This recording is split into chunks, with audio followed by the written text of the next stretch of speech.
What's up everybody, welcome to Study with Neeraj. So in today's videos we will discuss your NCERT class 10 NCERT books real number. This is your first chapter.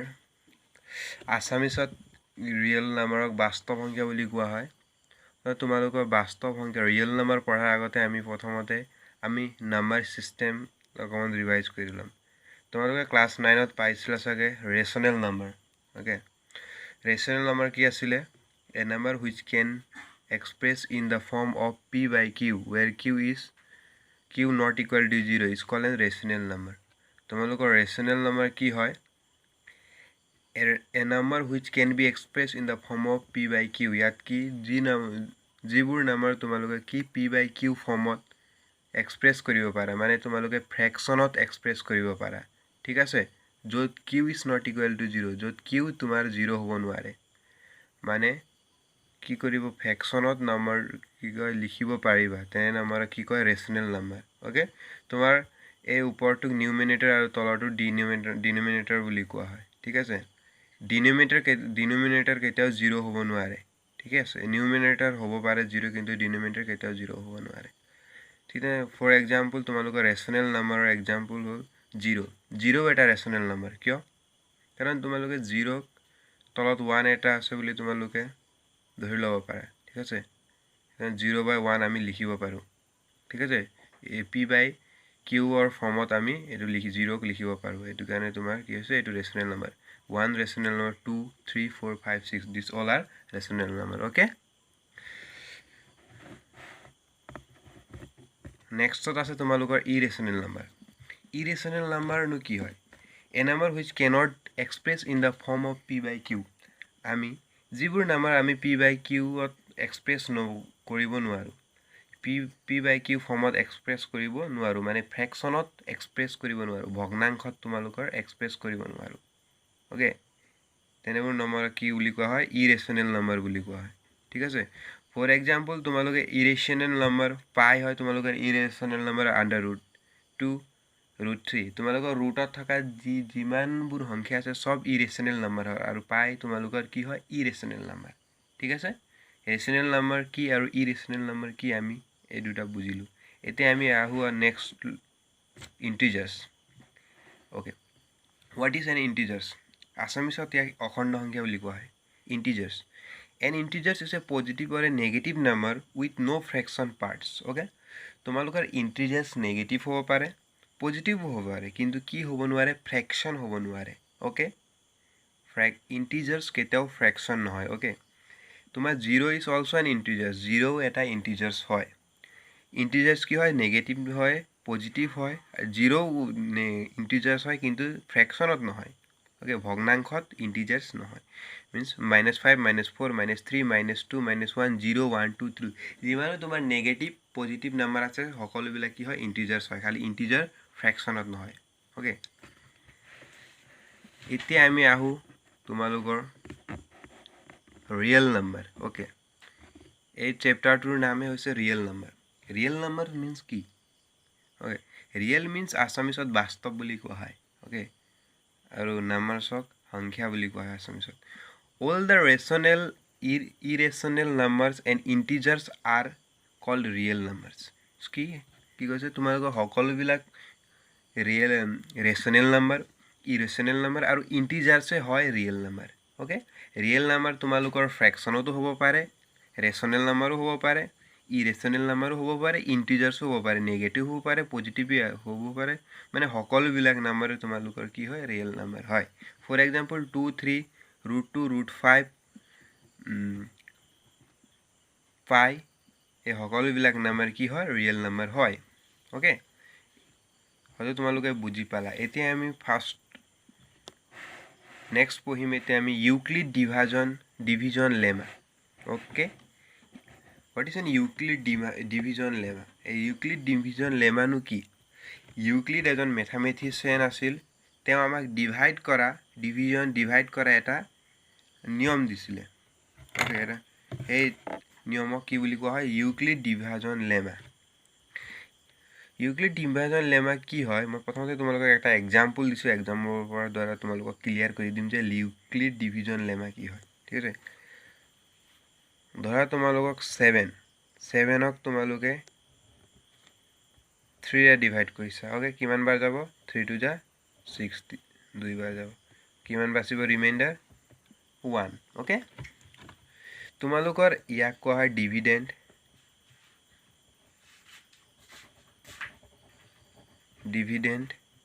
এইটো তোমালোকৰ ডিভাইজৰ এইটো quotient আৰু তোমালোকৰ এইটো reminder ঠিক আছে এইটো তোমালোকে জানা আমি জানো we know that আমি কি জানো always dividend equal to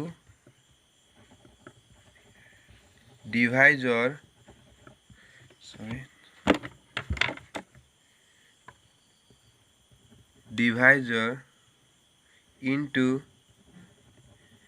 quotient plus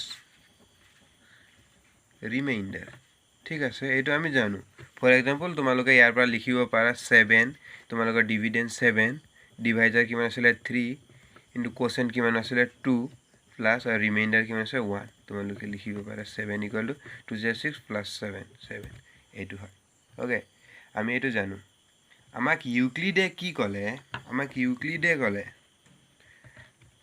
আমি তোমালোকে ইয়াক এনেকৈ লিখিব পাৰা a equal to bq plus r ইয়াত b হৈছে ডিভিডেন্ড q হৈছে তোমালোকৰ কোসেন্ট r হৈছে ৰিমাইন্ডাৰ a হৈছে তোমালোকৰ ডিভিডেন্ড b হৈছে ডিভাইজাৰ q হৈছে কোসেন্ট আৰু r হৈছে ৰিমাইন্ডাৰ আমি জানো যে dividend equal to divisor into quotient plus remainder but গম পালো যে dividend equal to divisor into quotient plus remainder এইটো আমি জানো আমাক ইউক্লিডে কি ক'লে remainder is always greater than equal to 0 but less than or equal to divisor মানে ৰিমাইন্ডাৰ 0 তকৈ সদায় ডাঙৰ হয় আৰু কি হয় ডিভাইজৰতকৈ সৰু হয় বা ইকুৱেল হয় ঠিক আছে তোমালোকে এইটো এক্সাম্পলতে চাব পাৰা এইটো ডিভাইজৰ তোমালোকৰ এইটো ৰিমাইন্ডাৰ তোমাৰ ৰিমাইন্ডাৰটো 0 তকৈ ডাঙৰ ওকে 0 তকৈ ডাঙৰ but কি আছে less than divisor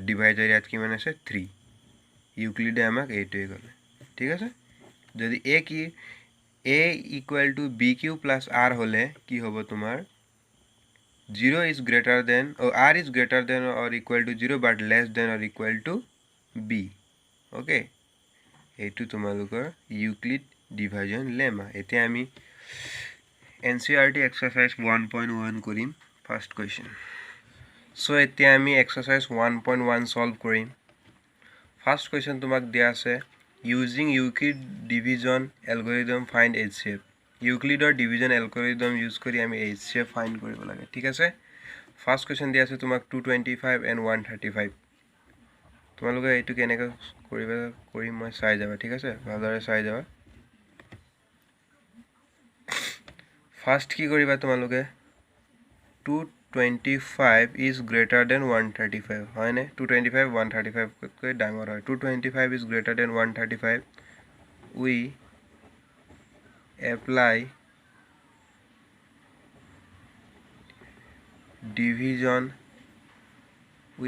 division lemma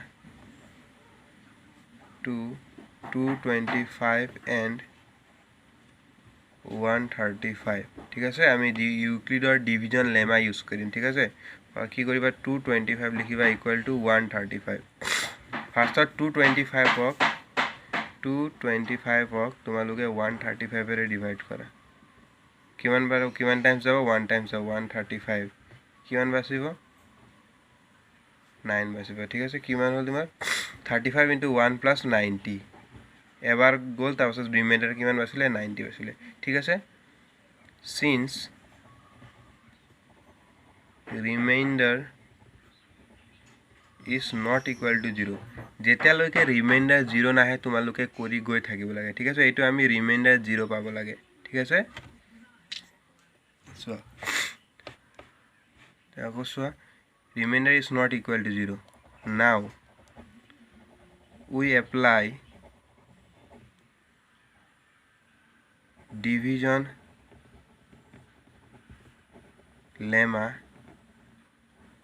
to এটা কত এপ্লাই কৰিম আমি 135 আৰু 90 135 and 90 ঠিক আছে এতিয়া আগত তোমালোকে 135 equal to 90 লিখা 135 ক তোমালোকে 90 ৰে ডিভাইড কৰা 91 যা 90 কিমান আছিল তোমালোকৰ 45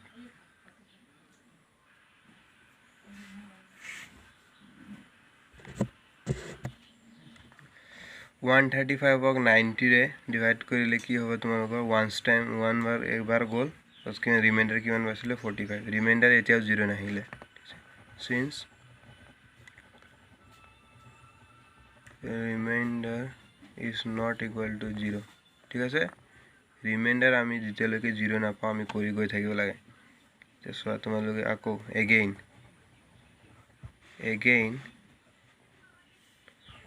we apply division lemma to এতে কি হচ্ছে অ্যাপ্লাই করি আমি 90 আর 45 90 and 45 আচ্ছা 90 का 45 रे डिवाइड करा 45 किमान बार 90 जाओ 9 45 2 जा 90 रिमाइंडर এতে কি হবে 0 45 2 जा 90 reminder 0 since remainder equal to 0 therefore the HCF of 135 and 225 is equal to কিমান হ'ব 45 ঠিক আছে এটো তোমাৰ आंसर 45 তোমালোকে HCF কেনেকৈ পালা তোমালোকে 45 रे डिवाइड करते তোমালোকে रिमाइंडर 0 পাবা লাস্টত তোমালোকে জিনটো নাম্বাৰে ডিভাইড কৰোতে 0 পাবা হেতু তোমালোকৰ HCF হ'ব আশা কৰো তোমালোকে কোৱেশ্চনটো বুজি পালা যদি বুজি নাই পা তোমালোকে নেক্সট কোৱেশ্চন চাবা হেতু চালে তোমালোকে নিশ্চয় বুজি পাবা সো এতিয়া আমি নেক্সট কোৱেশ্চন কৰিম কোৱেশ্চন নম্বৰ 2 দিয়া আছে 196 and 38220 আমি ইউক্লিড ডিভিজন লেমা यूज करी आमी यार HCF उलियाब लागे ठीक है फर्स्ट स्टेप की आसले आमार आमी लिखिम 38220 is greater than 196 we apply division lemma to 196 and 38220 equal to 196 okay इते आमी 38220 196 रे डिवाइड करिम ओके वन्स टाइम जाओ फार्स्टत 196 6 7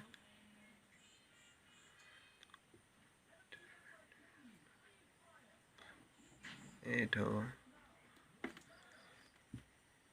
तो 186 2 এতিয়া কিমান বাৰ যাব 196 তোমালোকে কৰি 9 বাৰ কৰি চাবা 196 9 টাইমছ কিমান হ'ব 9 9 6 54 5 9 9 81 5 6 8 2 1 9 1 9 10 1764 5 times 9 times करी सोआ 1764 ठीक है तो तुम्हारे का डिवाइड करिबा माइनस करिबा 8 पाबा तापाছত 9 पाला तापाছত किमान पाबा तापाছত तुम्हारे पाबा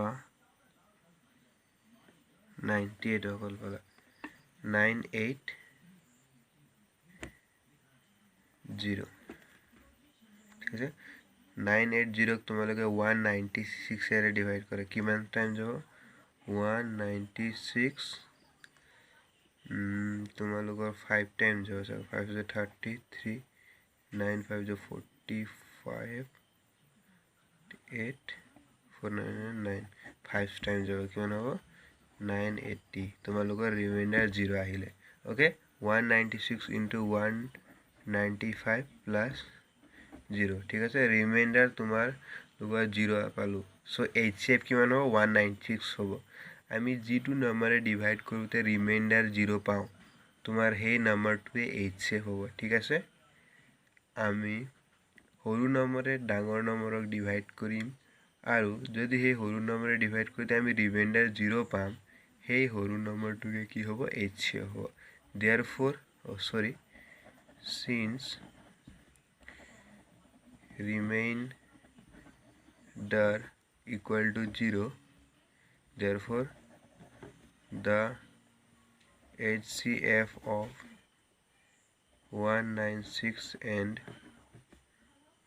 38220 is 196 ঠিক আছে তোমালোকে এটো ডিভাইড ৰাফত কৰিবা নিজে কৰি চাবা এবাৰ ভালকে এতিয়া আমি কৰো next question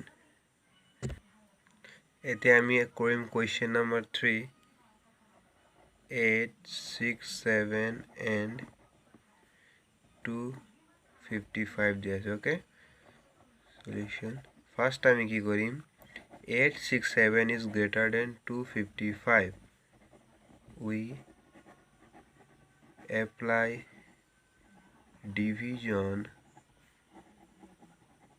lemma to 865 and 225 okay 867 equal to 255 okay তোমালোকে কি কৰিবা 867 ক 255 এৰে ডিভাইড কৰিবা কিমান টাইম যাব 3 টাইমছ কৰি চাবা 3 টাইমছ কৰিলে কিমান হ'ব 3 5 15 5 2 15 16 2 7 65 3 টাইমছ কৰিলে কিমান হ'ব 765 7 over 5 গলে 2 0 কিমান 102 into 3 plus remainder কিমান বাছিলে 102 here since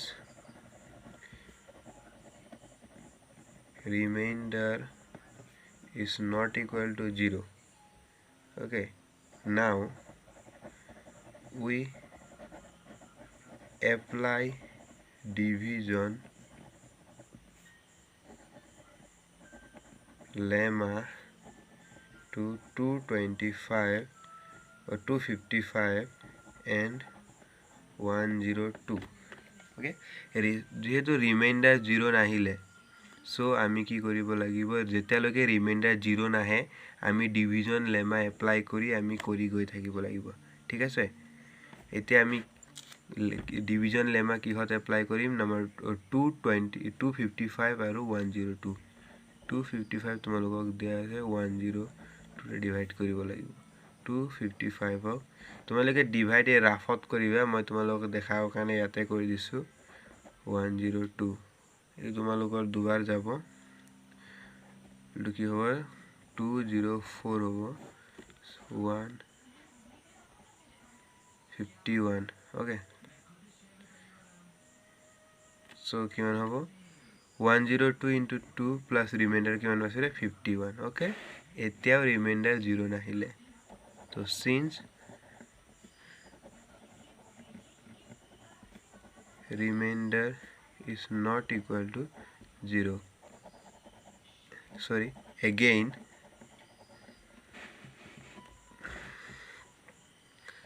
we apply division lemma to এটা আমি কোড এপ্লাই কৰিম 102 আৰু 51 ত এপ্লাই কৰিম since remainder এতিয়াও 0 না অহা নাই সো আমি এতিয়াও 102 আৰু 51 ত কি কৰিম লেমা এপ্লাই কৰিম সো 102 and 51 ঠিক আছে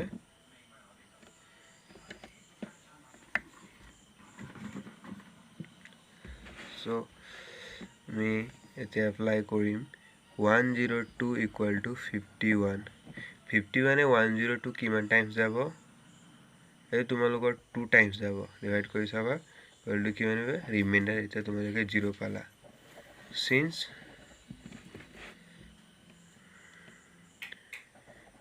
remainder equal to 0 therefore the HCF of 196 and HCF of 867 and 255 is 51 okay 51 होगा कारण तुम्हालोगे 50 रे डिवाइड करोते रिमाइंडर 0 पाला ओके सो आजिर भिडिओत आमी इमाने पढिलो नेक्स्ट भिडिओत आमी एनसीईआरटी एक्सरसाइज 1.1 और क्वेश्चन 3 पर स्टार्ट करिम सो